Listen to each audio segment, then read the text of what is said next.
Hi there, my name is Robert Purrier, and I'm the Chief Scientific Officer for MTACT USA.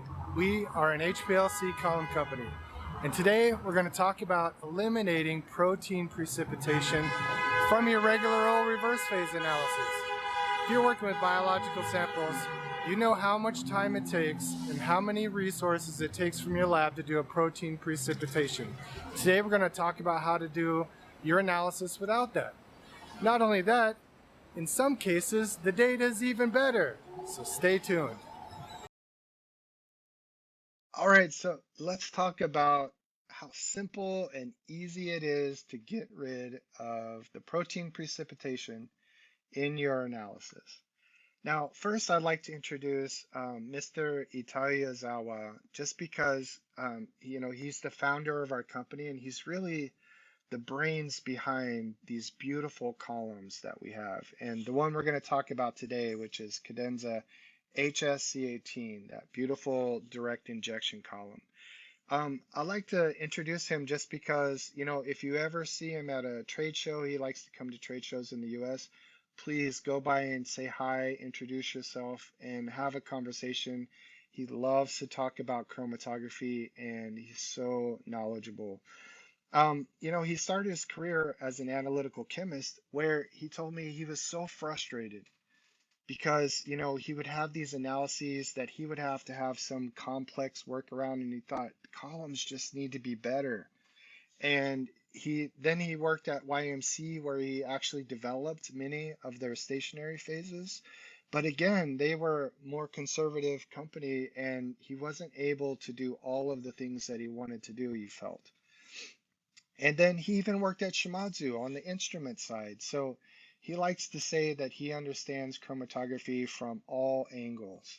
And then in 2000, he started MTACT, where he was basically able to take that passion and drive that he had to develop stationary phases to really put tools in chromatographer hands that were not available, that even to this day still are not available. And Cadenza HS is a perfect example of that. So let's talk about why you need to do a protein precipitation. Well, if you're working with biological samples, blood, plasma, serum, even urine, they can all contain proteins, and proteins can absolutely ruin your column. So they need to be removed from your sample first. And let's talk about how this works such that they will ruin your column. Standard C18s, they roughly have 120 to 130 angstrom pore size. And just for clarification, what I'm showing here, the SEM, you can see that full spherical particle. That's usually 3 micron, or in the Capos, 2.5 micron, or it could be even smaller than that, 1.7, 1.8 micron size. But that's the particle size. What we're talking about is the pore size, those little tiny holes that make up this fully porous particle. And for most regular C18s in the analytical space, that's about 120 to 130 angstroms. And what I've shown on the far right is an antibody. And we can see that it's about 150 by 160 angstroms, which is much larger than that 130 angstroms. So if these are on your column, they're going to tend to block and plug up all of those pores and cause massive back pressure spikes and absolutely ruin that column. And you can imagine, thinking about a gradient, if you're running a reverse phase gradient, you're starting with very low organic, high aqueous conditions. But as you increase that, if you get right around 50 to 60% acetonitrile organic, you're going to start precipitating proteins out and they're going to crash out and block all those pores. Certainly, if you're going to 100% acetonitrile, you're going to have real issues. And all those pores, all those spaces where those proteins are trapped, they become permanently denatured, and there's no amount of washing that's going to remove those. If I suspect this is the issue and I'm troubleshooting a back pressure issue with the customer, Sometimes I have to break the bad news that there's no washing we can do to undenature those. It's time for a new column. So I want to take just a few minutes here to talk about protein precipitation because there's an issue that comes up over and over again. And while the basic premise of this whole presentation is we want to get rid of protein precipitation, I thought this is a great time to talk about this issue that I see. Now, what I see in the labs is when you do protein precipitation, most people will have a standard protocol that they use. And you've got your basic organics around the lab, mostly methanol and acetonitrile. And you're going to save your expensive acetonitrile for your analytical run because the chromatography is better and it's not as viscous, it's easier to work with. So you'll use your methanol for your protein precipitation. But let me talk about why that's an issue. And I find that people don't think about this very often, is that methanol is a weaker protein precipitator than acetonitrile. And in fact, some acids like sulfosalicylic acid are even stronger than acetonitrile. And what I like to say is always, always use at least as strong a protein precipitator for your sample prep as you're going to use in your analytical run. And because what will happen is if you're using methanol for your protein precipitation, but then using acetonitrile in your analytical run, there is a chance that you will crash out additional proteins on your column. Now, this looks very different than kind of what I was describing earlier, which would be a sudden catastrophic failure of that column due to back pressure. If you did no protein precipitation.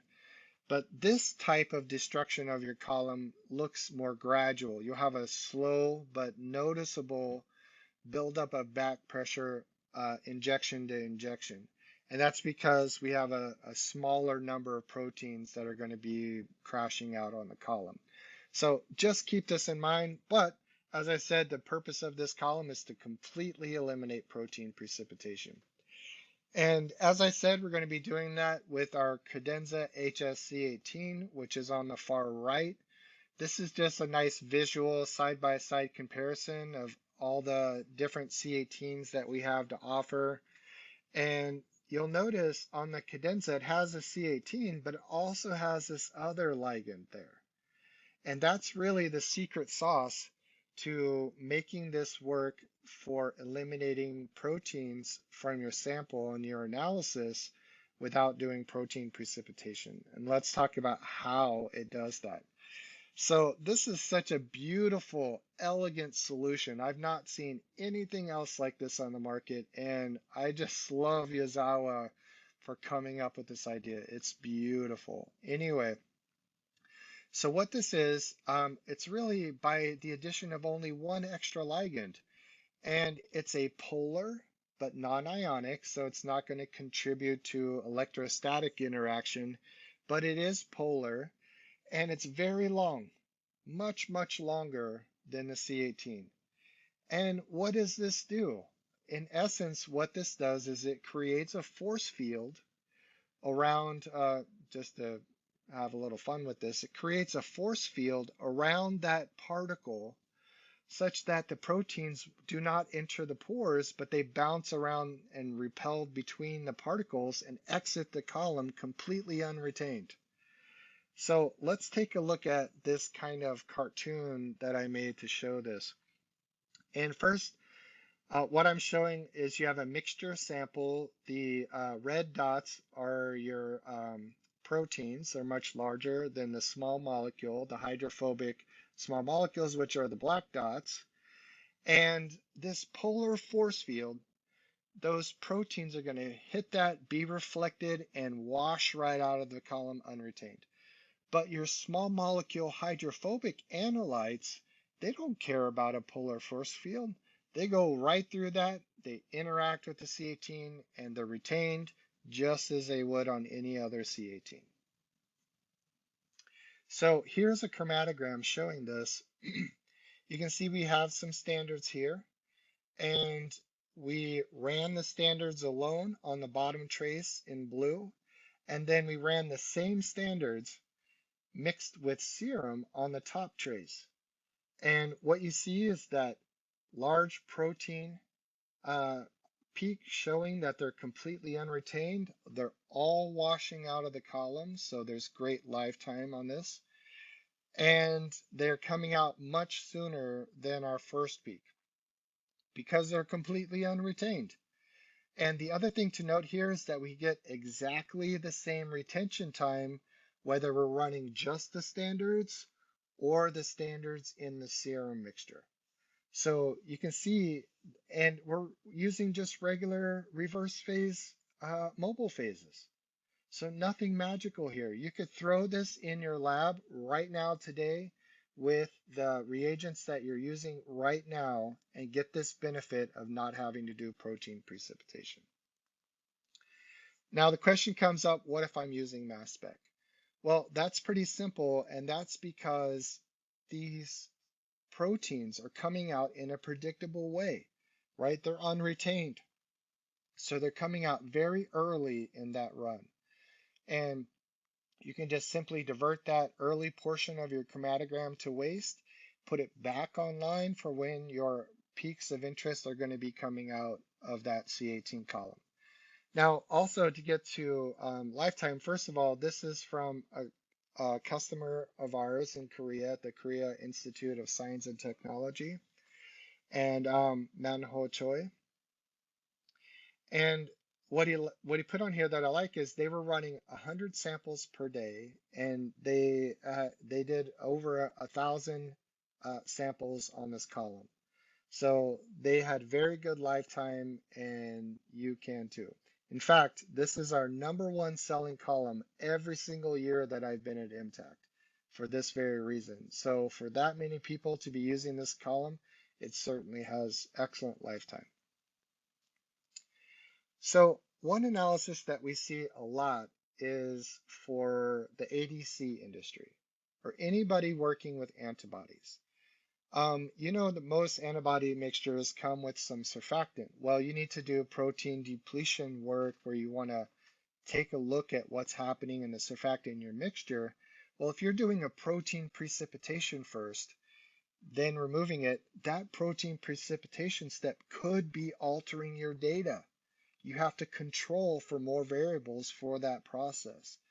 This, I could argue, would be better data because you don't have to have that additional protein precipitation step. You can take that raw sample as it is existing right now, put it on this Cadenza HS, and you're going to be able to uncover that without ruining the column because you can see all those antibodies coming out unretained.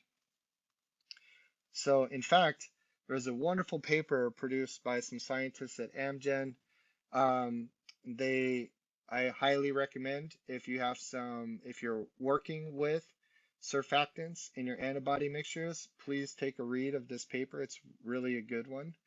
They even presented this poster with similar data at HPLC in 2010.